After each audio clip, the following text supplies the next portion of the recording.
Okay,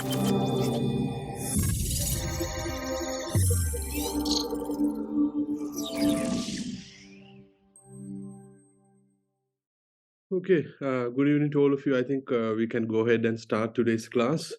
So, in the previous week, we were discussing about some of the very basics of research methods, and under that, we were discussing about what is qualitative research and what is quantitative research. And at the same time, we were discussing about inductive thinking and deductive thinking. And I hope now you have some general understanding about what qualitative and quantitative research, like the basic differences are. Now, with that, today we are going to focus on the scientific method to understand how quantitative research becomes scientific. And I think it's, of course, a very bit of a hot topic these days as well, since I see on YouTube and in Facebook people fighting or advocating about the different methods of inquiry. Some say the theory is a theory, some say no, theory is the most important thing, some say science is the uh, ultimate, truth uh, extractor, and some say the religion is the most important thing.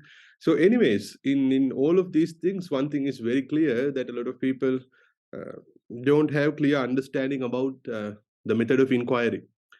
We do research methods to seek true knowledge or true information, and when we want to find true information, you need to always have a proper method. But the proper methods, you can have multiple methods. Scientific method is one of those methods, of which, if you just consider, there are a lot of other methods as well to find true information.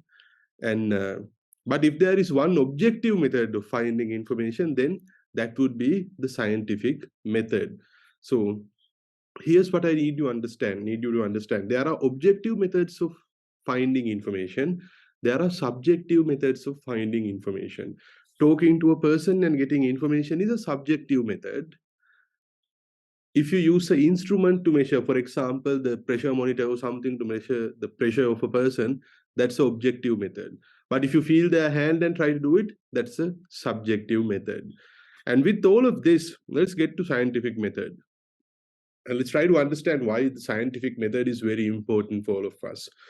So today we'll be discussing about the scientific method, and on top of that, we'll be discussing about ways of knowing, how exactly we get to know information, and thereby understanding how this information can be utilized in research. Now, ways of knowing, the scientific method, and also I'll be discussing about different types of research as well, not just qualitative, quantitative, but different methods and different designs. For example, what is experimental research?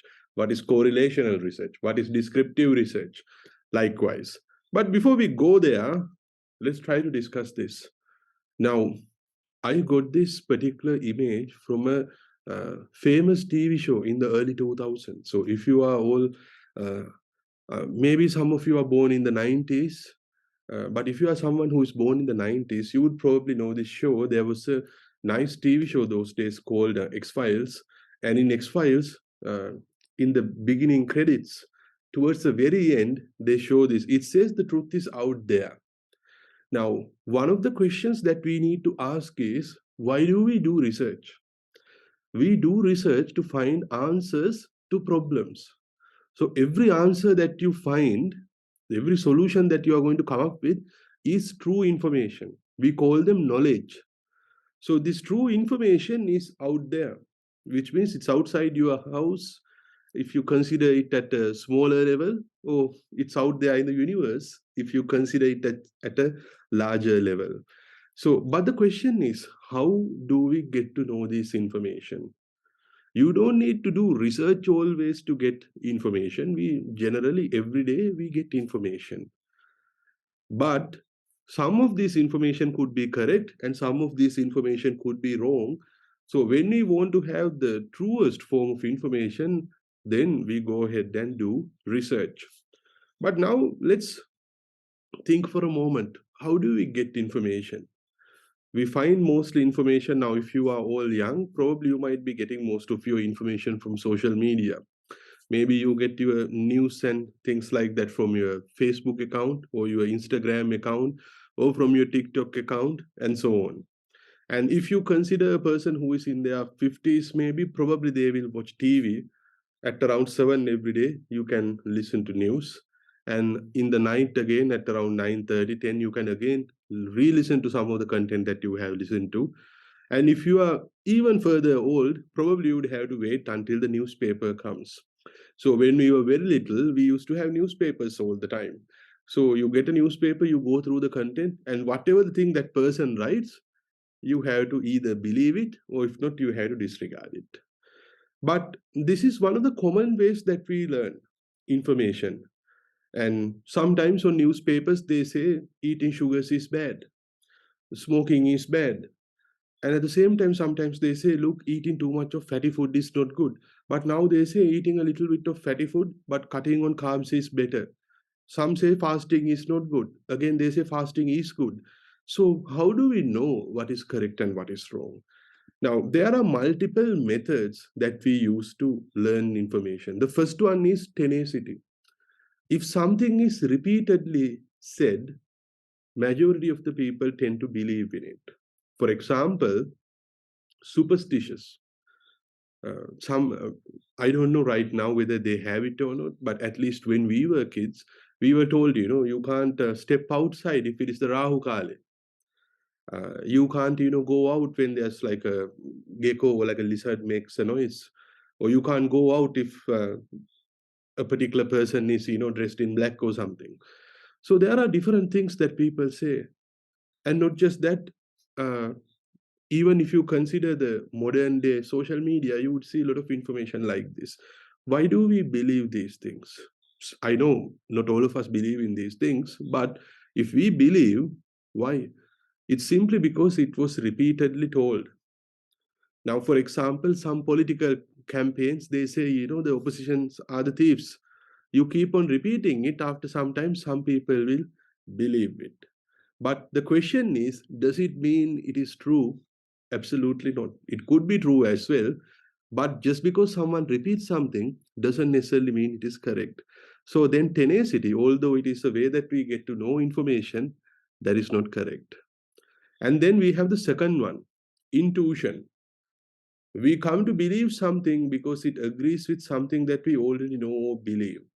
So sometimes people think of things intuitively, which means it suddenly comes to their mind and then they can figure it out themselves. Sometimes we have this kind of things. So one documented example would be Isaac Newton suddenly, getting to know about gravity. He saw apple, coming down. So intuitively he was thinking, okay, why exactly the apple comes down? There must be a force. So he came up with that. Albert Einstein, his theory of relativity is actually intuition led.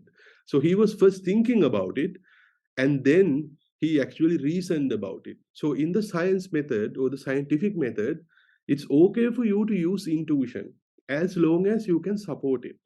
Okay, so you can support it, but for supporting you need to have some research information. Okay, so but intuition is also one of those methods that we get to know information. And then the third one, we have a way of authority or faith. Some people believe things because the news is being said by individuals who are in positions to be believed. Radio and TV personalities. Sometimes we have so much of uh, faith in these individuals. So what happens is when they say, we accept. But after some time, we get to know, okay, how much of a fool I have been, because this guy was obviously uh, telling lies at that time. But then again, why do we believe? For example, see, I have given an example here. When you go and meet the doctor says you have high blood sugar. How do we know? Because he has run a investigation or something like that. So if we are not so sure about it, we can go ahead and have a second opinion as well, or maybe a third opinion. But ultimately, we accept it. We accept it because mostly the person who delivers that is in a position to be believed. If a teacher says something, sometimes students strictly believe it because it's the teacher who told. So these kind of things do happen quite a lot. See, here it says smoking causes cancer. How do we know? Now, see, certain research can be done ethically, and some of this research cannot be done because it violates ethical principles. So, for example, if you think about this smoking causes cancer, there are some, once again, principles in the scientific method. If you say something is accurate, you should be able to show it by doing an experiment. If I say smoking causes cancer, the only way that I can show this would be by doing an experiment where people are given cigarettes to smoke and they will all die. It is true that smoking causes cancer, but why would I believe in it? That's the question. We believe because most of the times these are being said by individuals who are in positions to be believed. Now, don't go home and tell, like this guy was saying that smoking is, I'm not saying that. Smoking, of course, is bad. It kills you. But the question is, how do we know such information? Who found it? What was the method? We don't ask for those information, but we usually just accept it at its face value. That's the problem. So way of authority sometimes might give you leverage when you want to do a research, but just like tenacity, intuition, and way of faith and authority, sometimes there's a possibility that it could be wrong as well. I was talking about way of authority here. Faith would be pretty much, believing in religion. Now, where there is faith, there is no way to reason. Reasoning means you get to an argument, you critique things, and then you try to find answers. But where there is faith, it's very difficult to have that kind of reasoning. So if you are into faith, you can't have reasoning, and if you are into science, the reasoning has to be considered over faith because you can't have faith on something when we do research. So then the next one is rationalism, where you can gain knowledge through logical reasoning. We can argue about things and we can get to know about things. Now, let me give you one example. Many years ago, behaviorists told that humans acquire language skills by exposure to the surroundings, which means you, as a child, you talk to parents, friends, depending on their feedback, you develop your language skills. This was way too simple because especially when it comes to grammar, we don't see kids learning grammar with their parents. For example, let's say a 3-year-old. Have you seen a 3-year-old being instructed the kind of grammar that he has to practice? No, right? But even with little instruction, the 3-year-old student masters the language. So then the question comes, how does it happen? So behaviorists couldn't find answer very well. So during this time, there was another linguist called Noam Chomsky. Noam Chomsky said because uh, people have an inherent or like an innate ability to learn languages and grammar because there is something called the language acquisition device. We don't know where it is, but we know it happens somewhere here. And it was a very convincing reasoning. He was able to logically point it out.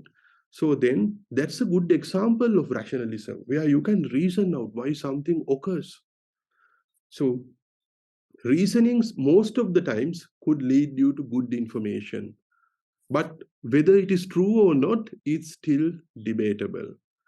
You can make sure something is true if you can show it to others. If I say I saw a ghost yesterday, I might be convinced that there are ghosts outside, but if you want your friends to believe, just narrating the story is not enough. You might narrate it in the most convincing manner, but you haven't given any proof for us to believe. If you want to prove it to us, then you need to go with this last method, which is what we call empiricism. We always talk about empirical research. So, empirical research comes from empirism, which means our senses have experienced it, getting to know something through observation, because when you observe you can see, you can hear, maybe if there's a smell you can smell it, you can touch it, whatnot. All your five senses experience it. So seeing something and getting some knowledge based on that is what we call empiricism. But observing doesn't necessarily mean it is correct. Now this is a very famous illusion. If you just take these two lines out and ask, now here you have one line, horizontal line, and the second horizontal line. And if I ask which one is the longest one, In the absence of the two vertical lines, it seems like the second one is the longest. But that's an illusion, because when we actually keep these lines here, seems like they are equal in length. So there's absolutely no difference. So these are illusions. See, Mueller-Lyer illusion. So these kind of illusions also say something, that always, even though we see things, it doesn't mean it is true.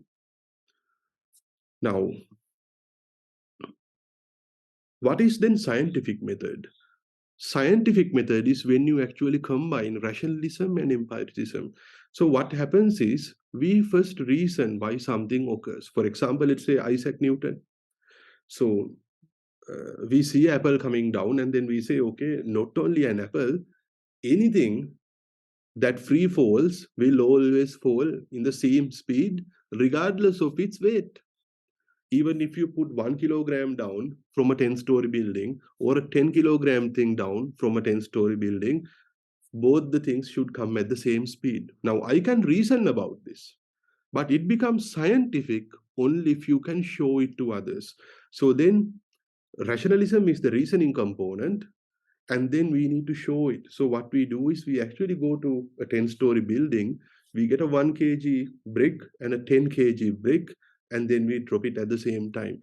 And if we observe that both these things hit the ground at the same time, then my reasoning is correct. My reasoning is correct because I can empirically show it to others, which means I can let others experience the same thing. So in the scientific method, you need to have rationalism and empiricism, but we'll be using other methods as well, because we are human beings, we can't just rely on the two. But technically speaking, scientific method is a combination of rationalism and empiricism. And at the same time, there are three other principles that you have to make sure that you do in the scientific method. First, you should be able to show this to others. The principle of demonstrability. This is how you can make sure it is empirical. Not just you, but everyone should be able to see this. And then you should be able to test this again and again and again. If someone says, no, your method is wrong, maybe I need to test it as well. Yes, go ahead, you can test as well. You should be able to test it as much as possible. So that is the testability principle. And then if it is wrong, then you should be able to refute it. Now see, evolution, or the beginning of the world, if they are scientific theories, yes, we can refute them. Now, if you are watching YouTube these days, now they are questioning about the Big Bang as well. Earlier they were saying, no, there's a Big Bang and that's how the universe is keeping on expanding. But now they are asking, okay, is it actually, the Big Bang, or is there something else? So refutability is a common component of the scientific method. At one point, we are convinced, okay, this is the truest thing that we know. But after some time, we get new information, so we change. So, for example, let's say you are a psychologist and you work in a school setting.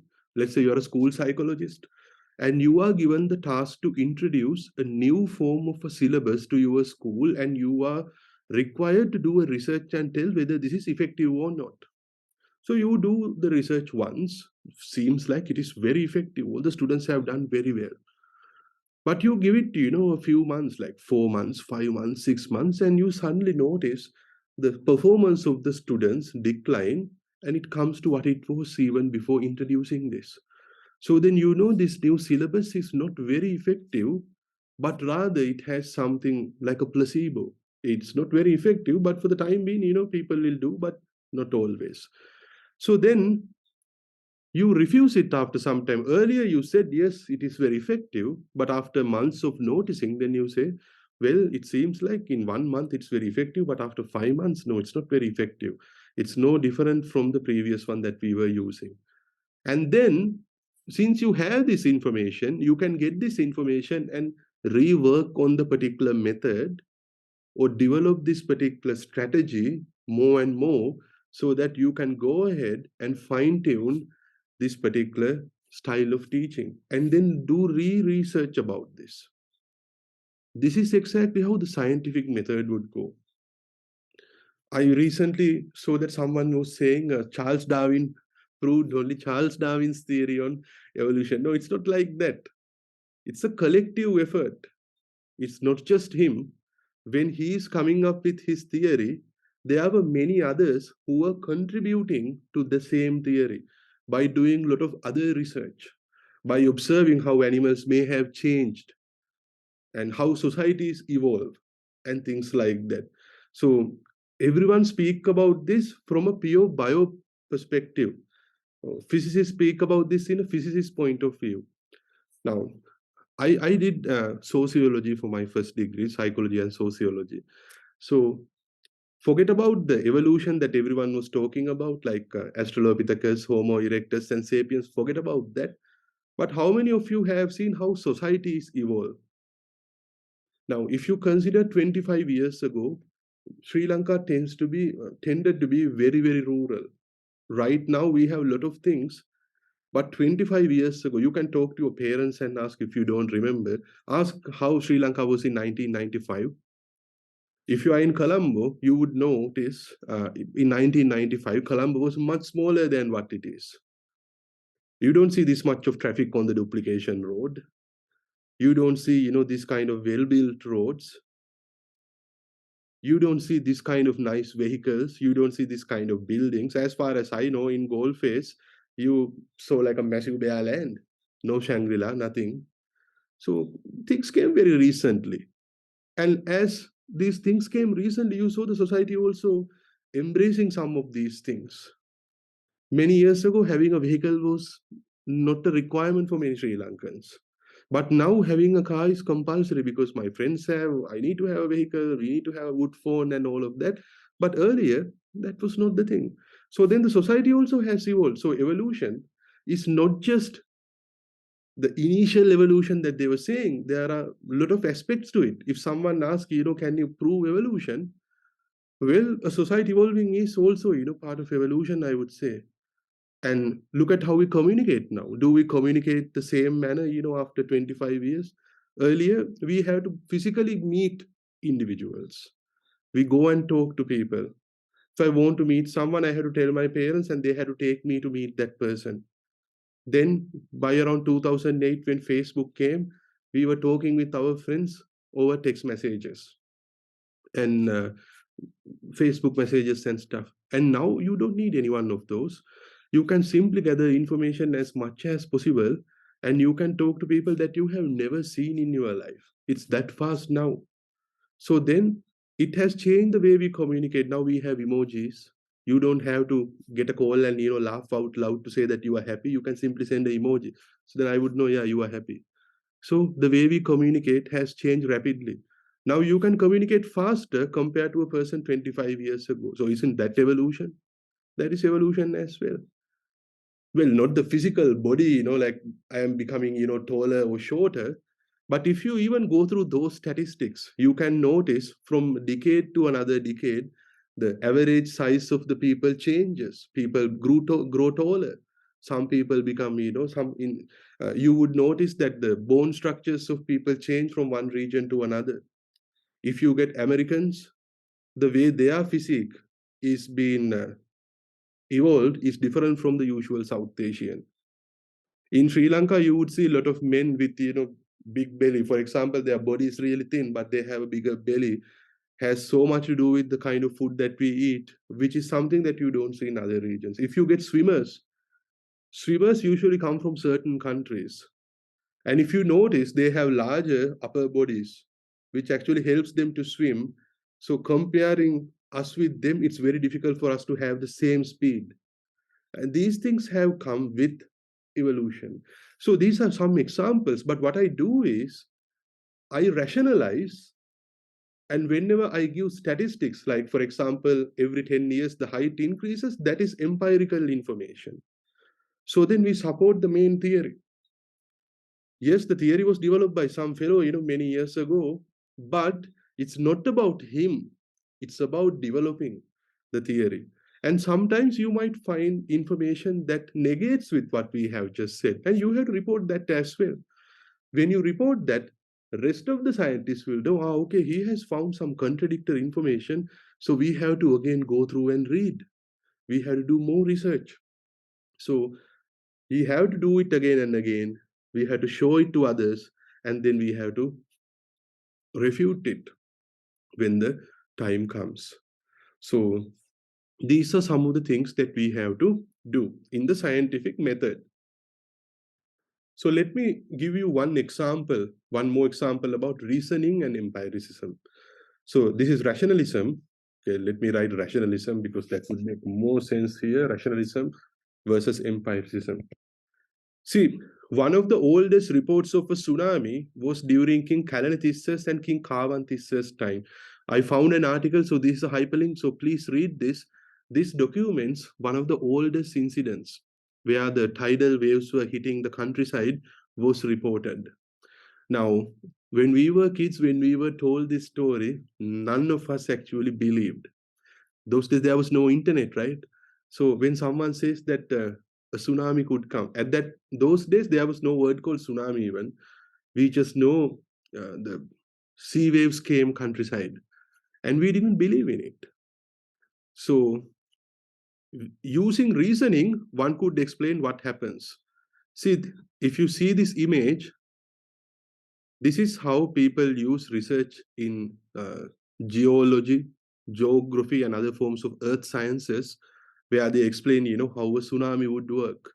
See, you see a tectonic plate, when these guys move, it will actually give a bit of an effect. So there could occur waves, and these waves could hit lands nearby. So this is how exactly we can reason about how a tsunami occurs in the scientific method.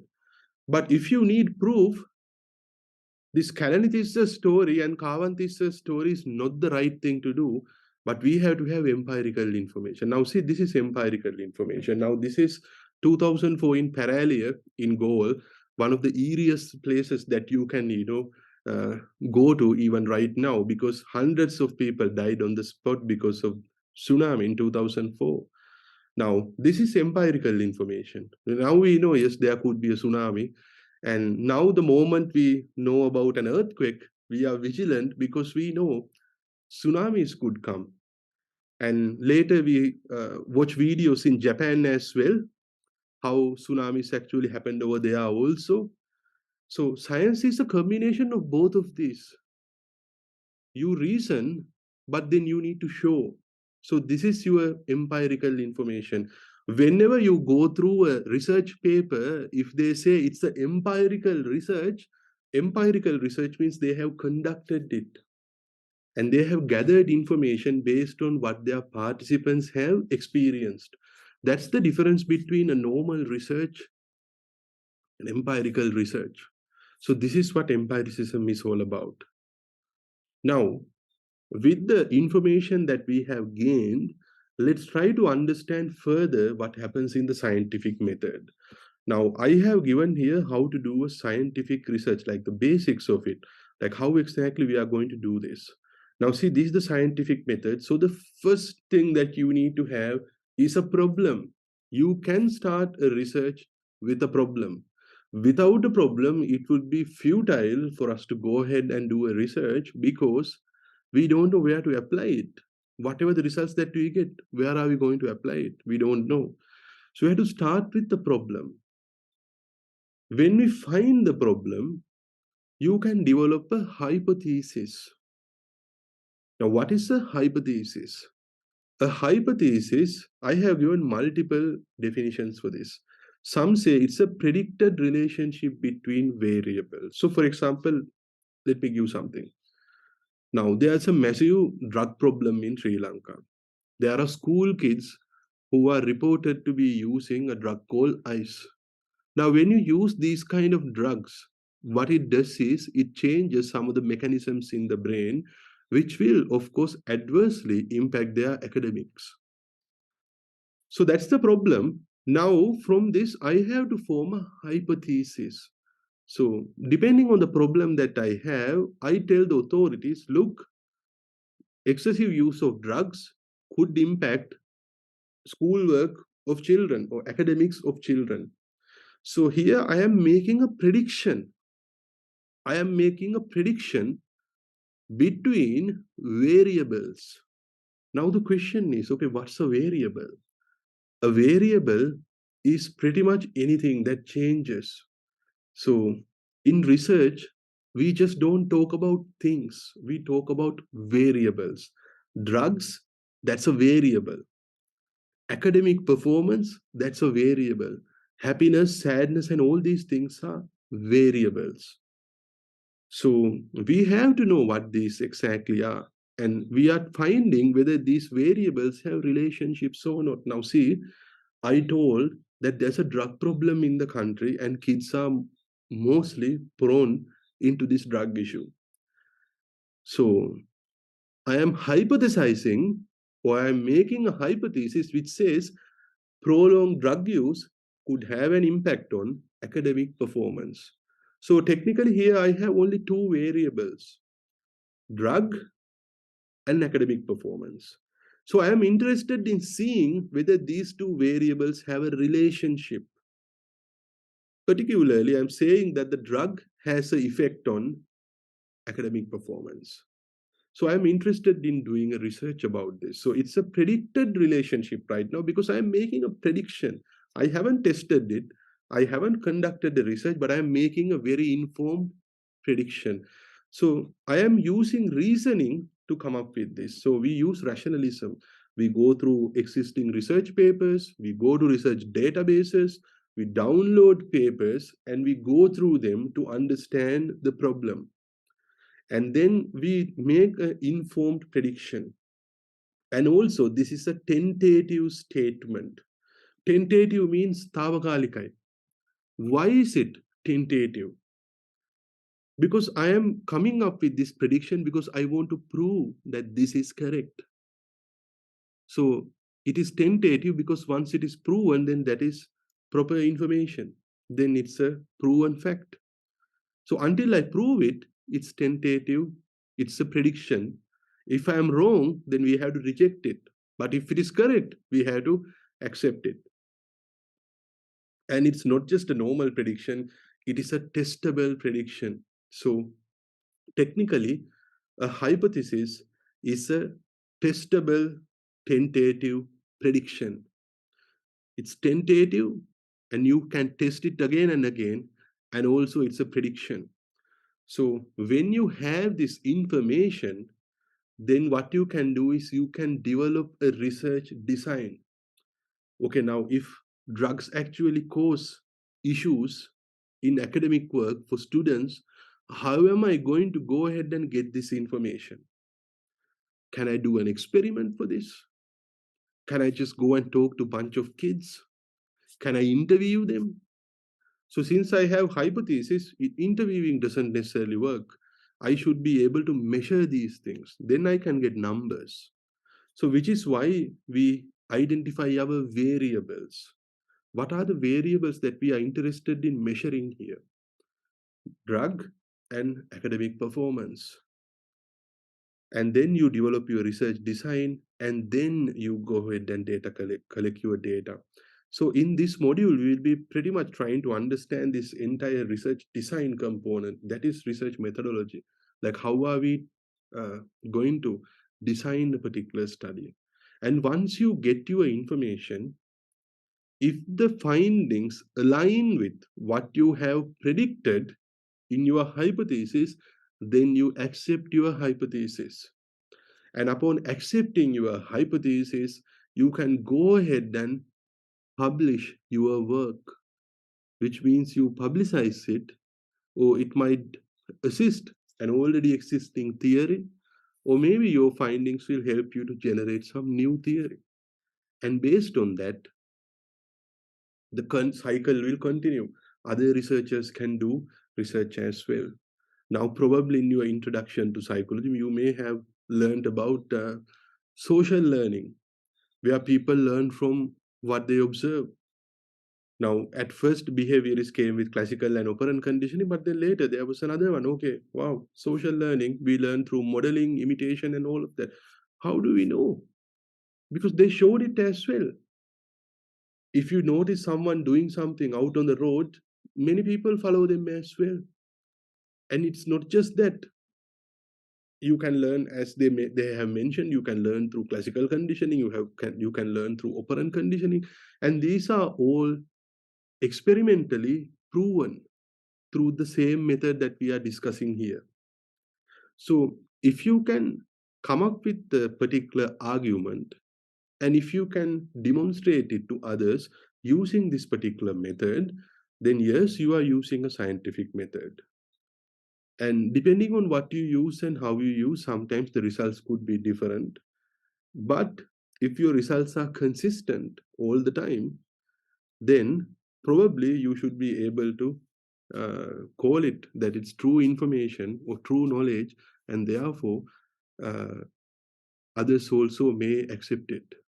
But if they are in doubt, they can go ahead and again do the same thing that you have done, so that they will be convinced that what you have found is correct. So there is no reason for anyone to accept. Just because I have done the research doesn't mean others have to accept it. If they don't accept it, they can always go ahead and do the research themselves. This is why when we publish our research, we write the entire methodology. Like, this is exactly what we did. If you are interested, you can go ahead and do the same thing. So a good theory that you develop should be testable. Theory of evolution is a theory that can be tested. It is fruitful and elegant. Now, fruitful and elegant, okay, these we can just forget about it, but testability, that's very important. The fundamental problem here is that uh, people get confused with theory and philosophy. Now, the scientific method that you see here stems from a philosophy, okay? Just like Buddhism. So now, these days people talk about it, that's why I'm bringing the example here. So Buddhism is fundamentally a philosophy. Scientific method is also a philosophy. The main philosophy is what we call positivism. Okay, let me write it here. Positivism. So there are multiple philosophies like this. Positivism is one. Okay, let me write them here. Positivism is one of those philosophies of finding what is true and what is not true. Then we have relativism. Positivism is also, some people call it realism. It's just one of the methods. And then we have another one called relativism. Then we have critical relativism, and then we have critical realism. That is another one. So these are different methods. And if you actually consider the Buddhist philosophy, what is that? Uh, Transcendental dependent arising. In Sinhala we call paticca samuppada. So that is also another way of finding what is real and what is not. So if you are a researcher, now being a researcher, I have criticism of all four of these equally, and I have appreciation for all four of these as well. But I know some of these are useful in certain situations, and some of these are not so useful in some of these situations. Now, the scientific method that we discussed is very good to get numbers. For example, I told uh, drug use and how it impacts the academic performance. Now, you can actually put this particular research in the scientific method and do a scientific research. But unlike physics, unlike chemistry, unlike biology, psychology is a subject that deals with the behavior and the cognitive patterns of people. What if I am interested in finding what these kids privately experience when they are under the influence of this drug? Because I don't think there are so much of research papers that are being conducted on this specific drug. So I need to know what the kid experiences to have in-depth information about like what they think, because mind is not something that you can scientifically test. Think, why can't I test the mind scientifically? You can test brain scientifically because you can see brain, you can show brain, you can repeatedly test it. But testing the mind, it's very difficult. There are different processes for it. We have scales developed so we can bring some scientific nature to it. We'll discuss those scales later. But for now, can I really show my mind outside to others? I can't, right? Can someone say, okay, Naren is thinking like this? I can see that he thinks like this. No, you can just tell like this, but you can't really see, although you claim that you can see how I think. So, this means what happens inside our minds is not always explainable. Yes, the ball coming from the 10th story to ground, you can show it as much as you want. But even if you use the most scientific methods to test what I think, you will still never be 100% sure about what I think because I even don't know what I think, just like any other person. So then in psychology, there comes a unique question: what method should we really use? Is it the scientific method that I should always use? In instances where people have rare disorders, to understand the in depth phenomena they experience, I can't have a scientific method. I have to go with the qualitative strategy. When you experience that disorder, what you experience could be different from what I experience the same disorder. If you get depression, the depression experience of Sri Lankans is very different from the depression experience of an American. And the main reason is there are cultural elements associated with it. So these cultural elements and all of that, I can't test using the scientific method. So to understand what you privately experience, your thought process and all of that, I might have to go with relativism. So relativism means believing that what is real is subjectively experienced, which means what is real is different from you and me and the others, like what we personally experience. Positivism means what is real regardless of how you perceive it. Whether you see the 1 kg brick comes down or the 10 kg brick comes down first doesn't matter because both the things should come down at the same speed. That is positivism. That's the scientific method.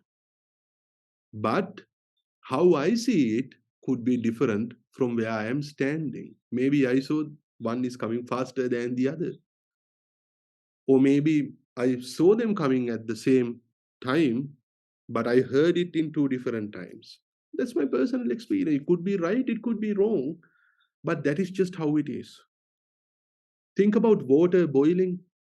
If you are in India or Sri Lanka or America or Madagascar for that matter, water boils at 100. That is positivism. But if I ask from people, how do you know the water boils? One could say, I know water boils when the water start to bubble up. Another could say, I know water boils when the lids start to go up and down and makes noise.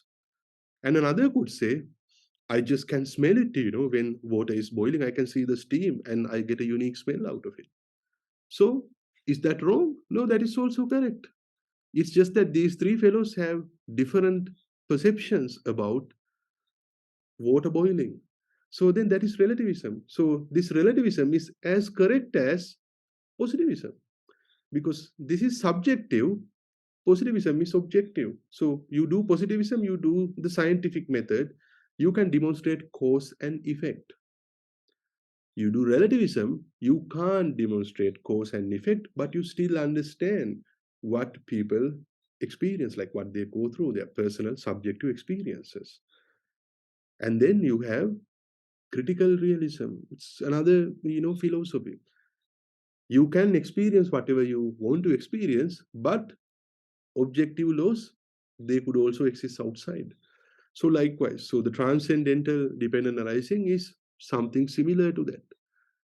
So, which is what you learn in Buddhism, where uh, nothing comes independent, everything comes, because of some other thing. So that's pretty much, very similar to the cause and effect that we were talking. Okay, let me get the correct definition. Dependent arising definition. See, in the sense of absence of a substantial unchanging entity everywhere, sorry, anywhere in subjective. So let me get a better one. Transcendental See, a principle to which all phenomena conform by the very nature of their being, whatever comes into existence does so in dependence on conditions. There needs to be some conditions for something to appear. So that is what this says. See,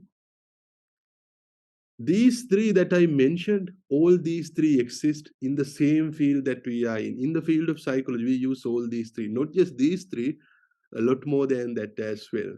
And you can, if you want, you can use this fourth one as well. I am taking this to show you how diverse the methods of finding true information really is. And if you go through most of the YouTube videos that people are putting up these days, they don't capture this information. All of them stick to just one of this. Some say this scientific thing is the nicest thing. Uh, the religious thing is the nicest thing, the thing that we have to consider. But wrong, you have to be appreciative of all of this, because all of these help you figure out what is real and what is not real. I was having the same discussion with one of my friends, and that is what we discuss as well. Make sure it is testable, but you may identify yourself with any one of these. You don't necessarily need to just say that this is the uh, absolute truth and everyone should follow this. No, there is nothing like that, at least in our field, psychology. But it would be better if you can always take a scientific approach, because you can easily prove things, and that is important as well. And also, if something is provable, if you use the right method, it is refutable or falsifiable. I may have done the most important research, but my method has to be published. So if someone thinks that what I have done is wrong, they should have the right to say it is false. And you have to keep things simple. We use something called the Occam's razor. Unnecessary assumptions, unnecessary, stuff that complicates your research has to be taken out. We don't usually have so much of assumptions when we do a research. Have to keep it simple. Keep it simple and keep it short. Okay. So the purpose of the science is to describe, okay, what exactly is happening here. And then you make a prediction.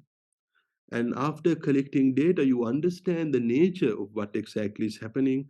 And then you control so that you can do your study better, and then you publish that information. So this is a never ending cycle. Okay.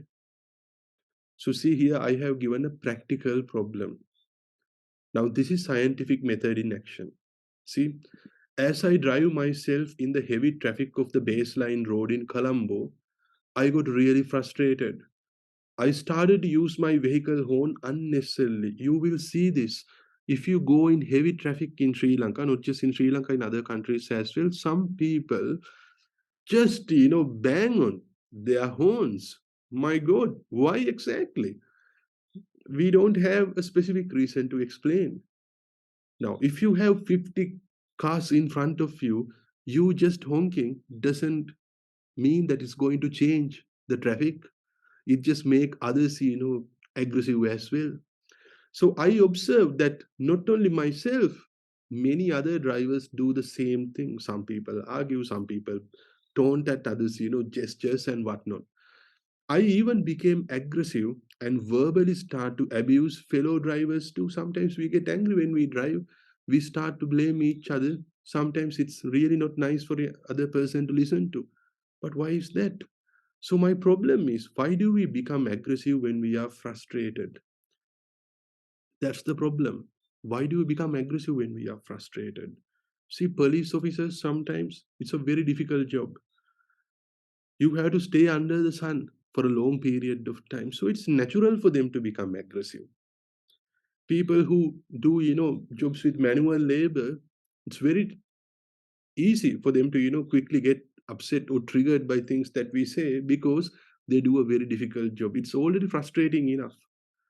But if you go to a person who is in an air conditioned room, seated, having a nice time doing his work, he could be much more calm. So when you are driving, the same thing happens to you. When there's so much of traffic, you get frustrated, or at what time I'm going to reach. So you start to think about all of these things. You start to process all of these things. So based on this practical problem, I am developing a hypothesis. Frustration has a significant impact on aggression. Now see here, I have used a specific method to write this H1. H means hypothesis. 1 means my first hypothesis. The one you have to write as a subscript. See this option right here, X2. The 2 is down below, so that is what we call the subscript. And you have to follow this particular method and then write frustrations has a significant impact on aggression. So frustration is one of my variables, aggression is one of my variables. Now here I have colored this as IV and DV. We will discuss these things in the next week, like what exactly is a IV and what exactly is a DV. IV means the independent variable, DV is the dependent variable. Now, once I identify these things, I can go ahead and conduct this study. But before I conduct this, I have to ask a question. How do I measure this? How do I measure frustration? How do I measure aggression? Is there a specific design that I could follow? How am I going to confirm or reject my hypothesis? And how am I going to publicize all of this? Now, let's say now I saw this, now I want to do a study. I can do this, I can show that frustration actually becomes part of aggression by doing a simple experiment.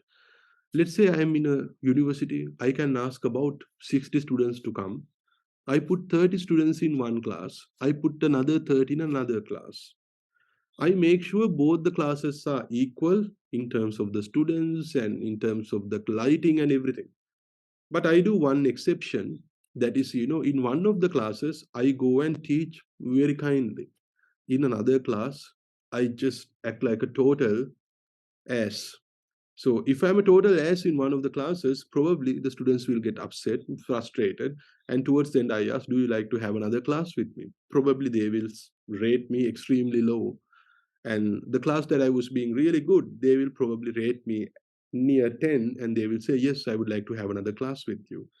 So technically speaking, the difference between the students' likelihood to take me again for a class is dependent upon the only difference I did in the classes. Because in one class, I was very good, but in another class, I was being a total ass. So that's the only difference that I did. I deliberately made my students frustrated to see whether that will change their likelihood of taking another class. Now, that's a very simple experiment to do to understand whether frustration actually have an effect on aggression, because rating me down is a form of passive aggression. Now, the thing is, this can, of course, be improved. We can convert this to a bigger study, a better experiment, and all of that. But for us to do that, we have to go through the rest of our lessons. So today we will be just keeping it at this level so that you would know that this is exactly what is happening. Okay. So I have given two other examples as well, which you can go through in your free time. Now, there are different types of research: basic research and applied research, normative research and idiographic research. Basic research is the research that you do for the pursuit of pure knowledge. Like you want to understand like what exactly is happening within a particular theory and all of that. So for that, you may go ahead and do a basic research.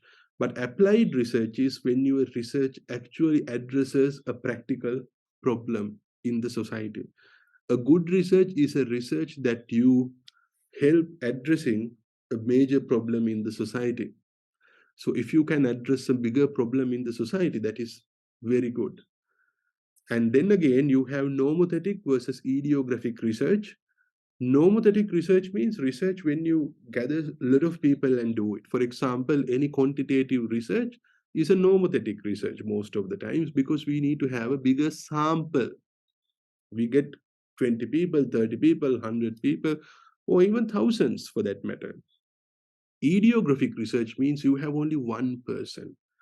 case studies. For example, say there's a person with schizophrenia, and we want to understand the nature of delusions the person has, like what kind of beliefs he or she has.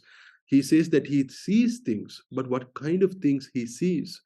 So then I consider that person and I just observe, I gather information so that I can understand what he goes through on a daily basis. Now, that is a ideographic research. So, studies that are focused on an individual is what we call ideographic research.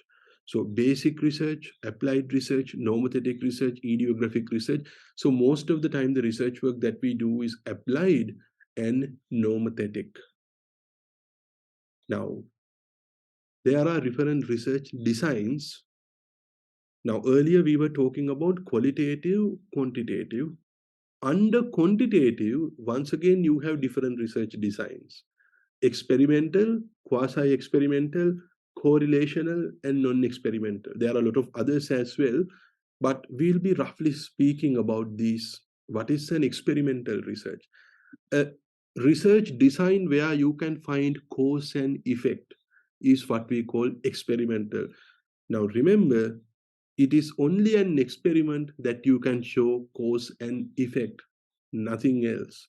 And doing an experiment is a bit of a procedure. We will be discussing in the next week how to do a proper experiment. But here are a few other ones: quasi experimental research, where they have most of the things the experiment would have, but it lacks a certain aspects of a proper experiment. So then it becomes a quasi experiment. Correlational, it's very simple. So we'll be discussing correlations much later in our program. And then non-experimental research. Quantitative, which means you get numbers, but still you have variety of designs. And within each one of those, we can use different statistical tests to understand how to analyze our data, how to go ahead and understand how the data behaves and all of that. So the nicest thing about quantitative research is that you can play around with the data that you have, and you can gain so much of insight to what is happening. And in psychology, a lot of students sometimes ask why exactly we need to learn research.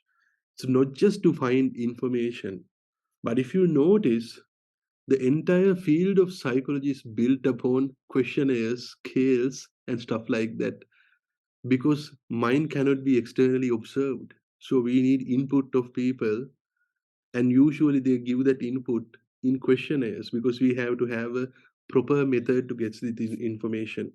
So if you know how to develop scales, if you know the theory behind developing scales, if you know how to adapt them, if you know the statistical theories behind them, if you know the math that you have to do to take those things or develop those things, then you are pretty much yeah, in the front line of the field of psychology compared to a lot of other people. Because anyone can learn psychology and say, this theory says that, that theory says that. It's just parroting out information. But when you become a psychologist, they say that you are a scientist practitioner.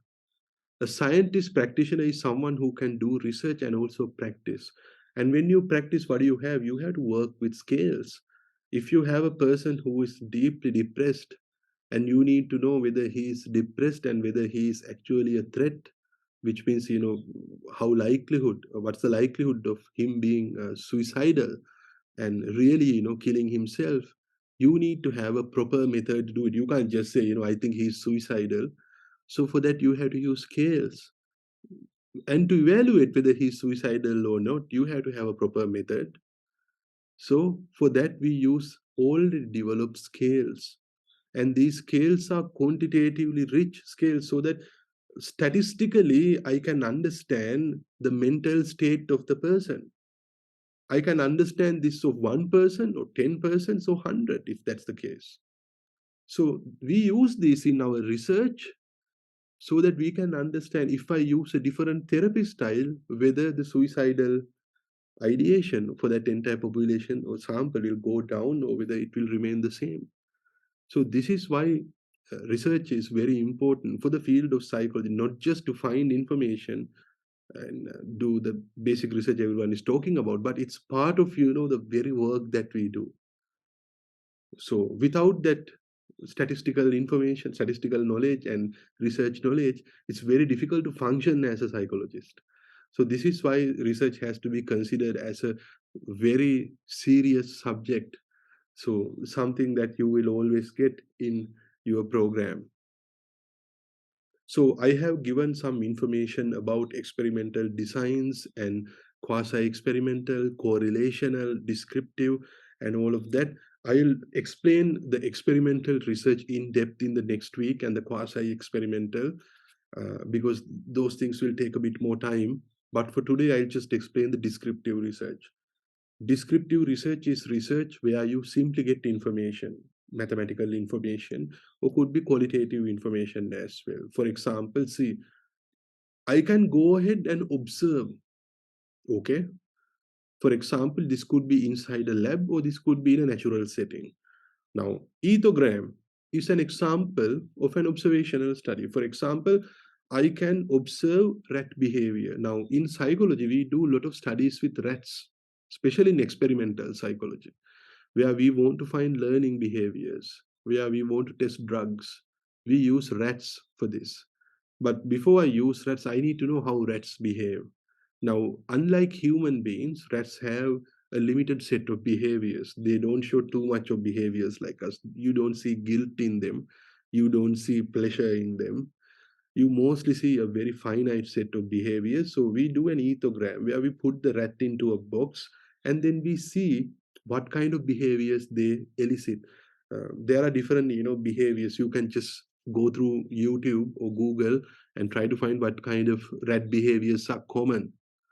And based on that, we can get to know more information about how uh, feasible it is to be used rats in a particular study and so on and so on. So case studies you can do once again in-depth study about a person or a group. A case study could be a descriptive study as well, where you describe a case in depth, where you meet a patient, you discuss with them, and then you describe their case. Surveys, you can do surveys, over the phone using questionnaires, and you can create excellent descriptive analysis where you can show how the trends have changed and things like that, showing that the height of people on an average changes for every decade. That's a very descriptive way of showing that height changes. So things like that, very descriptive. So just to finalize, experimental research is there, correlation we still didn't discuss, and that's descriptive. To suggest a new theory and to raise questions, both experimental and descriptive research is good. To determine whether there are relationships between variables, you need to have experimental or correlational, but not descriptive. For cause and effect, it is always only experimental research and nothing else. So to find cause and effect, you definitely need to have this. And the cycle of science, here it says, observation studies provide foundation for logical thinking and to have further deductive thinking. Correlational studies help to confirm existence of relationships. Experimental help to determine cause and effect. Results of experimental studies can be treated as observations that are repeated again and again, and there is no end. That's the cycle of science and research. So this is exactly the scientific method.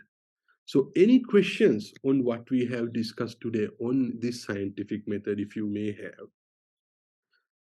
Yes.